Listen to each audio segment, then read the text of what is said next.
पिछले चैप्टर में हमने देखा कि यनवू व्हाइट मोस और रेड सेंटीपीड का दिल निकाल कर खा लेता है और दूसरी तरफ बिल्ड यनवू को ढूंढने के लिए निकल पड़ता है। Like you, be strong to hold the powers of the sun.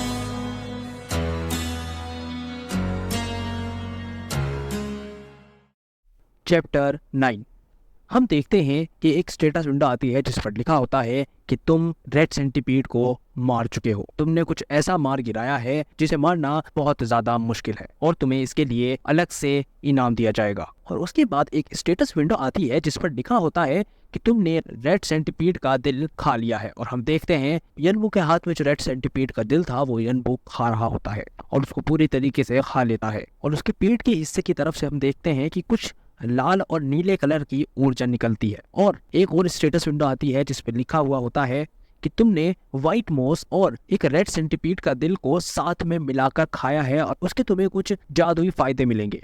और हम देखते हैं कि जैसे ही यनवू ने व्हाइट मोस और उस रेड सेंटीपीड का दिल मिलाकर खाया है तभी यनवू के अंदर कुछ अनोखी पावर्स आ चुकी हैं। यनवू की जो टूटी हुई हड्डियां थी वो जुड़ जाती हैं और पहले से बहुत ज्यादा मजबूत भी हो जाती हैं। और साथ ही साथ यनवू की जो मांसपेशियां फट गई थी वो भी सही हो जाती हैं और पहले से काफी मजबूत हो जाती हैं। और आगे एक स्टेटस विंडो आती है जिस पर यह दिखाया हुआ होता है कि यनवू ने कितने मॉन्स्टर्स को मारा है और उस पर लिखा होता है 1, यानी कि यनवू ने सिर्फ एक मॉन्स्टर अभी तक मारा है। और उसके बाद हम यनवू को देखते हैं जो पहले बहुत ज्यादा दर्द में था लेकिन अब वो राहत की सांस लेता है। और उसके बाद यनवू सोचता है कि मैंने एक ऐसी खुफिया चीज खाई है जिसकी वजह से मेरी हड्डियां और मेरी मांसपेशियां दोनों मजबूत हो गई हैं। और उसके बाद यनवू अपनी प्रोग्रेस स्टेटस विंडो खोलता है और बोलता है कि मैंने अभी इस फ्लोर को 1.5% ही पार किया है, लेकिन जितनी ज्यादा मेरी अभी बॉडी स्ट्रांग हो चुकी है उतनी ही ज्यादा मैं अपनी चोटों से उभर पा रहा हूँ। और आगे अपनी प्रोग्रेस स्टेटस विंडो देखकर बोलता है मैंने कभी नहीं सोचा था कि एक बॉस रूम क्लियर करने से ज्यादा एक रेड सेंटीपीड को मारने में इतने ज्यादा पॉइंट्स मिलेंगे। और फिर हम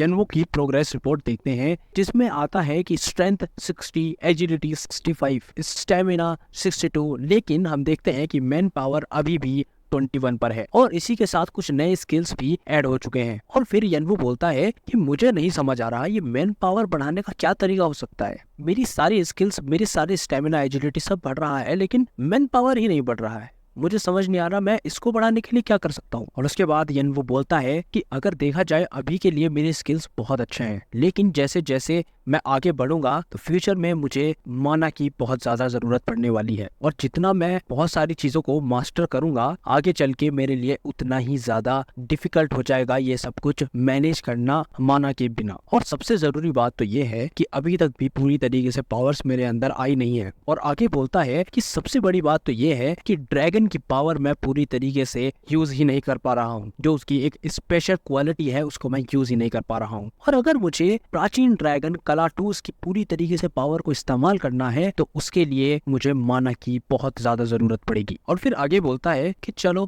खैर अभी फिलहाल आगे बढ़ने पर फोकस करते हैं और वैसे भी इन सब चीजों में कमी निकालने से तो सॉल्यूशन भाग के मेरे पास नहीं आ जाएगा, मुझे सॉल्यूशन को ढूंढना पड़ेगा तभी बात आगे बढ़ेगी। और तभी यनवू दूसरी स्टेटस विंडो खोलता है जिस पर लिखा होता है फिजिकल रेजिस्टिंग रेटिंग ई। और ये एक स्किल है जो यनवू के स्किल में जुड़ गई है और इसके बारे में लिखा आता है कि एक ऐसी स्किल है जो तुम्हारे पेन को हल्का कर देगी और तुम्हें सोचने समझने की शक्तियां देगी और जो तुम्हें चोटें आएंगी उनको बहुत हद तक कम कर देगी और सहन शक्ति तुम्हारी बढ़ जाएगी और तुम सोचने समझने की शक्ति भी तुम्हारी बढ़ जाएगी और ये तुम्हारा दर्द भी कम कर सकती है। और आगे यनवू इसको देखकर सोचता है कि मेरा जो कोल्ड ब्लडेड नेचर है वो मुझे वैसे भी काम रहने में मदद करता है, लेकिन रेड सेंटीपीड से लड़ते हुए मुझे जो चोटें आई थी उनका दर्द इतना ज्यादा था कि मेरे से काम रहा नहीं जा रहा था। ये जो स्किल आई है फिजिकल रेजिस्टेंस, इसकी वजह से मैं कॉन्शियस रह पाया, मैं अपने आप को होश में रख पाया। और अगर मैं इस स्किल को अच्छे से इस्तेमाल करूंगा तो मैं फ्यूचर में ऐसी सिचुएशंस में फिर कभी नहीं आ पाऊंगा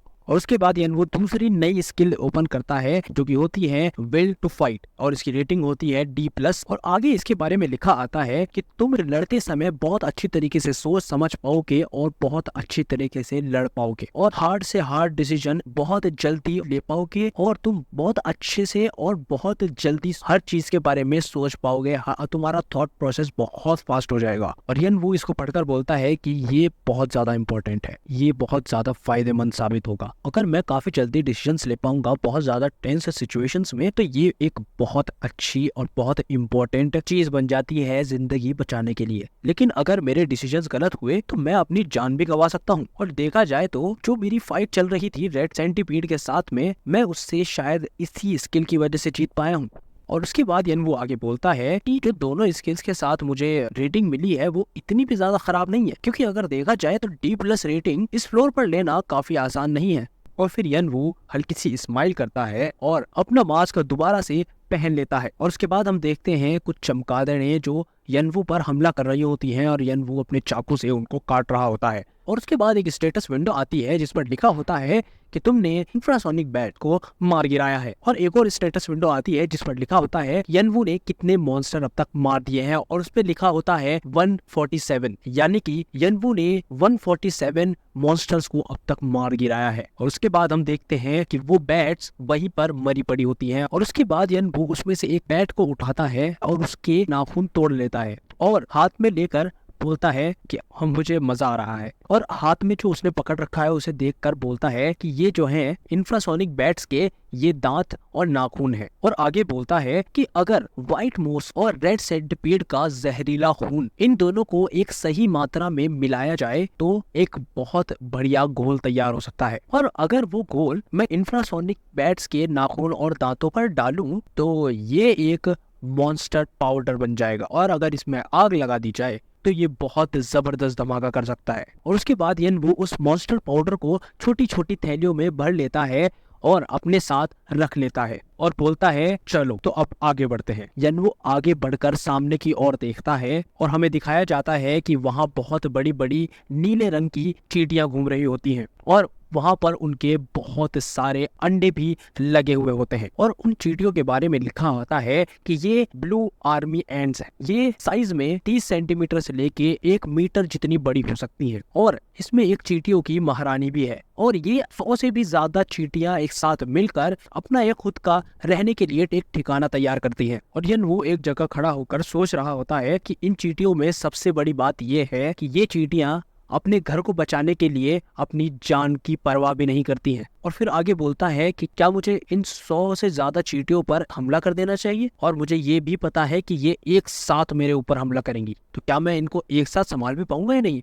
यनवू आगे बोलता है कि प्रॉब्लम तो ये है कि जिस कमरे में बटोरी का पिशाची खंजर रखा हुआ है वो इनके घर के उस पार है।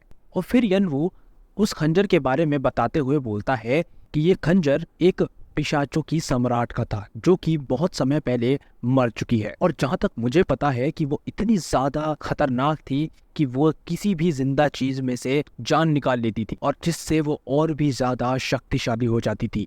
और अगर किसी इंसान में कोई स्किल होता था तो वो भी उसकी जान निकालने के वक्त ही उसे पा लेती थी, और उन स्किल का इस्तेमाल वो दुनिया में तबाही मचाने के लिए किया करती थी। ऐसा बताया जाता है कि आज भी कुछ प्लेयर्स हैं, आज भी कुछ ऐसे कबीले हैं जो उसका नाम सुनकर, जो उसकी मचाई गई तबाही को सोचकर ही डर कर कांप जाते हैं। और आगे यनवू खंजर के बारे में बताते हुए बोलता है कि जिस आइटम पर सबसे कम नंबर होगा वो सबसे ज्यादा बेहतरीन आइटम होगा, और क्योंकि यह खंजर बहुत ही ज्यादा कमाल की चीज है तो इसकी नंबरिंग भी बहुत ज्यादा लो है। उस खंजर को दिखाया जाता है और उसका नाम लिखा आता है बटोरी का पिशाची खंजर, और उसका नंबर होता है 352। और यनवू आगे बोलता है कि ये एक 3 इजिप्ट का नंबर है और इसी वजह से ये 300 में आता है, और ये एक टॉप टियर आइटम है। और उससे भी बड़ी बात ये है कि ये बहुत ज्यादा अनोखा है और ये इस पूरे टावर में सिर्फ एक है और मैं इसको किसी कीमत पर छोड़ नहीं सकता। और फिर आगे हम देखते हैं कि यनवू पूरी तरीके से तैयार हो जाता है हमला करने के लिए और बोलता है है कि अगर मैं इन चींटियों पर सामने से हमला नहीं कर सकता तो मुझे एक छोटी सी ट्रिक इस्तेमाल करनी पड़ेगी। और हाथ में थैली पकड़कर यनवू उन चींटियों की तरफ भागता है और उन चींटियों को भी किसी के भाग कर आने की आवाज आती है और तभी यनवू वो मॉन्स्टर पाउडर की थैलियां उन चींटियों की तरफ फेंक देता है और वहां पर उन मॉन्स्टर पाउडर की धूल उड़ने लगती है। और तभी यनवू अपने हाथ में लाइटर ऑन करता है और उस लाइटर को उस मॉन्स्टर पाउडर पर फेंक देता है। और उसके बाद हम देखते हैं कि वो मॉन्स्टर पाउडर आग के संपर्क में आने से इतना बड़ा धमाका होता है कि वो सारी चींटियां धमाके से उड़कर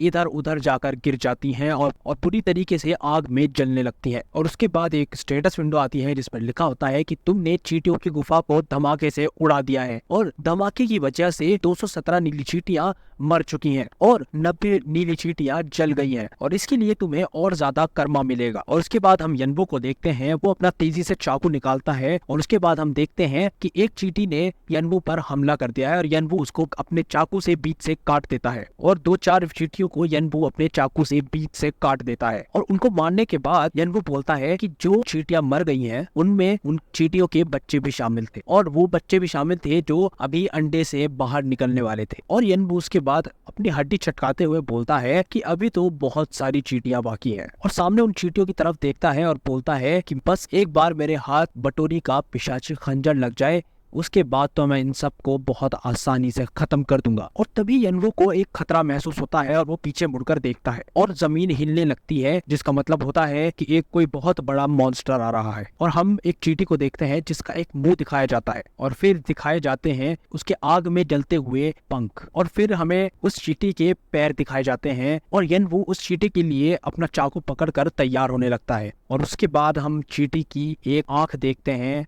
और उसके बाद हम देखते हैं एक बहुत बड़ी नीली चींटी जो कि यनवू से बहुत ज्यादा बड़ी होती है और यही होती है उन नीली चींटियों की महारानी। और एक स्टेटस विंडो आती है जिस पर लिखा आता है कि बॉस मॉन्स्टर ब्लू आर्मी एंट की महारानी पधार चुकी है।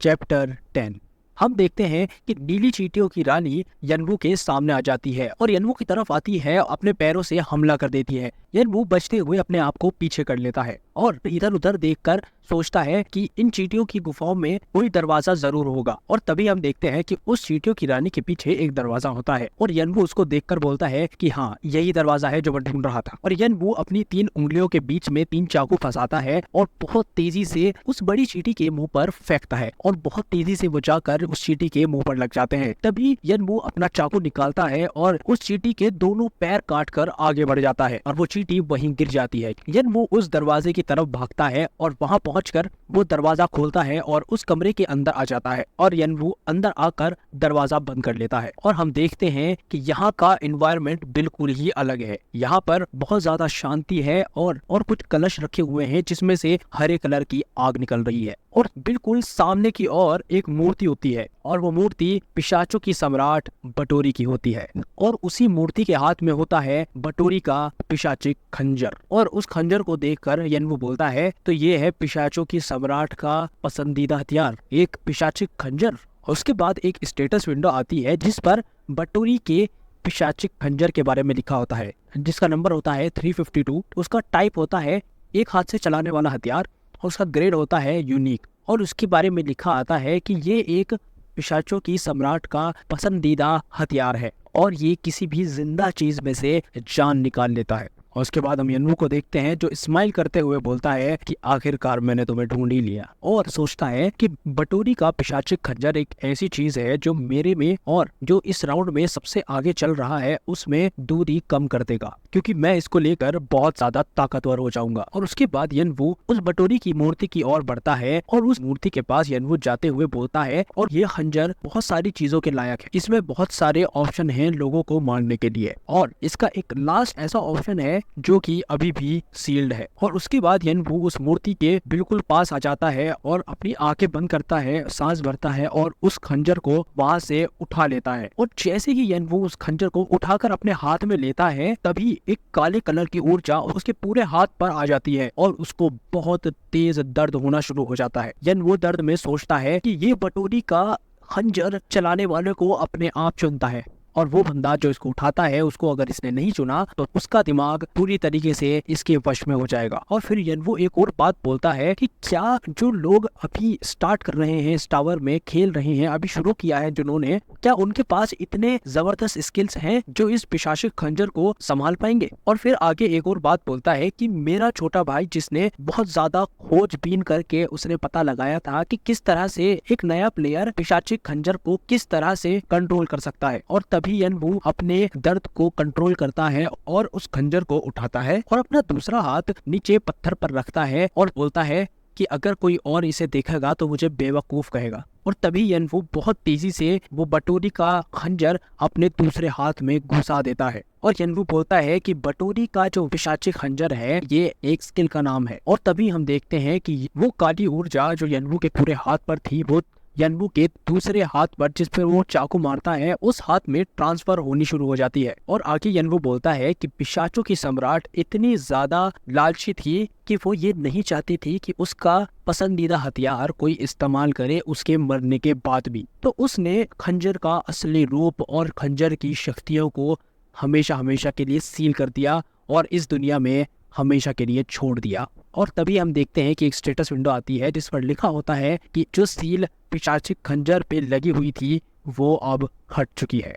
और तभी यनवो बोलता है कि अच्छा तो ये है बटोरी के खंजर का असली रूप। और तभी हम देखते हैं उस बटोरी के खंजर का असली रूप क्या है। और हम देखते हैं कि यनवो के हाथ पर एक ड्रैगन बना होता है उसी काली ऊर्जा का। और हमें ये भी पता चलता है कि वो खंजर सिर्फ और सिर्फ दिखावे के लिए था, असली रूप इसका ये होता है।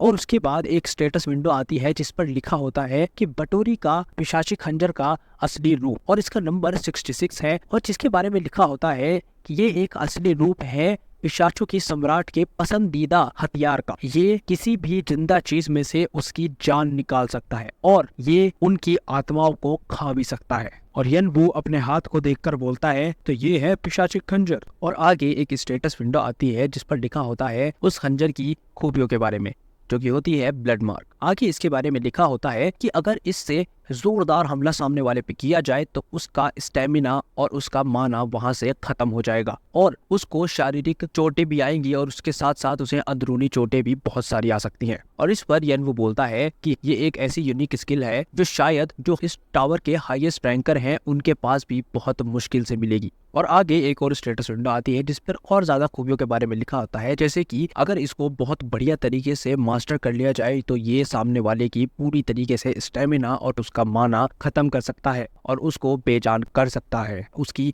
आत्मा को खा भी सकता है। और उसके बाद हम देखते हैं कि दरवाजे की तरफ से उन चींटियों की आवाजें आ रही होती हैं और तभी यनवो स्माइल करता है और बोलता है कि चलो ठीक है इनको ठिकाने लगाया जाए। फिर उसके बाद हम देखते हैं कि यनवो बाहर आता है और एक चींटी को अपने चाकू से बीच में से काट देता है। और उसके बाद यनवो उन सब चींटियों का सामना करता रहता है और तभी यनवो के सामने वो बड़ी चींटी आ जाती है जो उन सब की रानी होती है और वो आकर यनवो पर हमला कर देती है। इस बार यनवो उसके लिए अपना चाकू लेकर तैयार होता है और जैसे ही वो चींटी यनवो के करीब आती है तभी यनवो जंप करके उस चींटी के ऊपर आ जाता है। और ऊपर आने के बाद यनवो अपने हाथ में पिशाचिक खंजर निकालता है और वो उस चींटी पर अपना हाथ रख देता है और अपने खंजर से बोलता है कि खाओ इसको। और एक स्टेटस विंडो आती है जिस पर लिखा होता है कि जिस पर तुमने ये लगाया है उसकी सारी की सारी लाइफ फोर्स की जान खाई जा रही है। और हम देखते हैं कि उस चींटी का रंग धीरे धीरे फीका पड़ने लगता है और वो पूरी तरीके से खत्म होने लगती है। और उसके बाद एक और स्टेटस विंडो आती है जिस पर लिखा होता है कि बटोरी का पिशाचिक खंजर की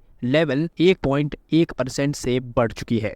और उसके बाद हम देखते हैं कि उस चींटी का पूरी तरीके से रंग उड़ जाता है और वो पूरी तरीके से सूख जाती है। उस चींटी में से पूरी तरीके से आत्मा खत्म हो चुकी होती है। और फिर एक और स्टेटस विंडो आती है जिस पर लिखा होता है कि तुमने पूरी तरीके से इसकी जान सोख ली है। और फिर उसके बाद एक और स्टेटस विंडो आती है जिस पर लिखा होता है कि तुमने बॉस मॉन्स्टर उन ब्लू आर्मी एंड्स की महारानी को मार गिराया है और तुम्हें इसके लिए तुम्हें और ज्यादा कर्मा मिलेगा। और फिर अगली विंडो में आता है कि तुम्हें 300 कर्मा प्राप्त हुए और उनकी रानी को मरता देख उन छोटी चींटियों की लड़ने की हिम्मत टूट जाती है और वो यन्वू के सामने बहुत ज्यादा कांपने लगती हैं। और उसके बाद सीन चेंज होता है और हम देखते हैं उन्हीं दो लड़कों को जो यन्वू के बारे में बात कर रहे थे और हमें पता चलता है कि वो लोग यन्वू का पीछा करते करते उसी गुफा में आ गए हैं। इस लाल बालों वाले लड़के का नाम ह्यूंग होता है और ये दूसरे लड़के से बोलता है, क्या तुम सही कह रहे हो, यही जगह है जहाँ पर वो आया है? और दूसरा लड़का बोलता है कि ठीक है, अगर तुम्हें मेरे ऊपर शक हो रहा है तो हम ठीक है वापस चले जाते हैं। और तभी ह्यूंग उस दूसरे लड़के के कंधे पर हाथ रखते हुए बोलता है कि नहीं नहीं यार, मुझे पता है तुम झूठ नहीं बोलोगे, मैं तो बस ऐसे ही कंफर्म कर रहा था। और फिर वो ह्यूंग सामने की ओर देखकर बोलता है, लेकिन मुझे समझ नहीं आ रहा ये बंदा इन सब मॉन्स्टर्स को एकदम कैसे मार सकता है। और हम देखते हैं कि वहां पर बहुत सारे रेड सेंटिपीड और ब्लू आर्मी एंड्स और वो इंफ्रासोनिक बैट्स ये सब मरे पड़े होते हैं। और तभी ह्यूंग बोलता है कि मुझे कुछ समझ नहीं आ रहा, ये बंदा इतनी जल्दी इतना ज्यादा ताकतवर कैसे हो गया, क्योंकि मुझे नहीं लगता कि मॉन्स्टर कमजोर हो चुके हैं। दूसरा लड़का बोलता है कि मुझे ये कुछ अब ठीक नहीं लग रहा है, क्योंकि उसने जितने भी मॉन्स्टर मारे वो एक से बढ़कर एक थे और वो बहुत ज्यादा ताकतवर थे। और उसके बाद वो थोड़ा सा आगे बढ़ते हैं और वो जो सामने देखते हैं उसे देखकर थोड़ा बहुत घबरा जाते हैं। और वो दूसरा लड़का ह्यूंग से बोलता है कि ह्यूंग देख रहे हो? और तभी ह्यूंग बोलता है कि हाँ, हम इस बंदे को हल्के में नहीं ले सकते। और वो देखते हैं सामने कि वहां पर ब्लू आर्मी एंड पड़ी होती है और एक रेड सेंटीपीड पड़ा होता है जिनमें से पूरी तरीके से जान खींच ली गई होती है, वो बिल्कुल बेजान पड़े होते हैं। और इसको देखकर ह्यूंग बोलता है कि मुझे तो समझ नहीं आ रहा है, यहाँ पर कुछ एक ऐसी हिडन आइटम है, ऐसी खुफिया आइटम भी है जो किसी भी जिंदा चीज में से जान निकाल लेती है। और फिर यन्वू के बारे में बोलता है कि उसने ब्लॉक 1 क्लियर किया, वो भी अकेले रहकर, और उसको इन सब खुफिया हथियारों के बारे में भी पता है। और आगे बोलता है कि अगर वो ऐसे ही चलता रहा तो बहुत जल्दी उसके नाम की इस पूरे राउंड में चर्चा होने लगेगी और धीरे धीरे वो चर्चा टावर तक भी पहुंचने वाली है। और अगर ऐसा होता है तो बहुत बड़े बड़े ग्रुप्स अपने ग्रुप में शामिल करना चाहेंगे यन्वू को। अभी उनको आवाज आती है और वो घूमते हैं और देखते हैं कि एक तरफ से बहुत तेजी से ब्लू आर्मी एंड्स और रेड सेंटीपीड किसी से बचकर भाग रहे होते हैं। और ह्यूंग और वो दूसरा लड़का ये नजारा देखकर बिल्कुल दंग रह जाते हैं। तो आज के लिए बस इतना ही। वीडियो अच्छी लगे तो लाइक कर देना और चैनल को सब्सक्राइब कर देना। हम मिलते हैं नेक्स्ट वीडियो में नेक्स्ट चैप्टर के साथ, तब तक के लिए बाय बाय।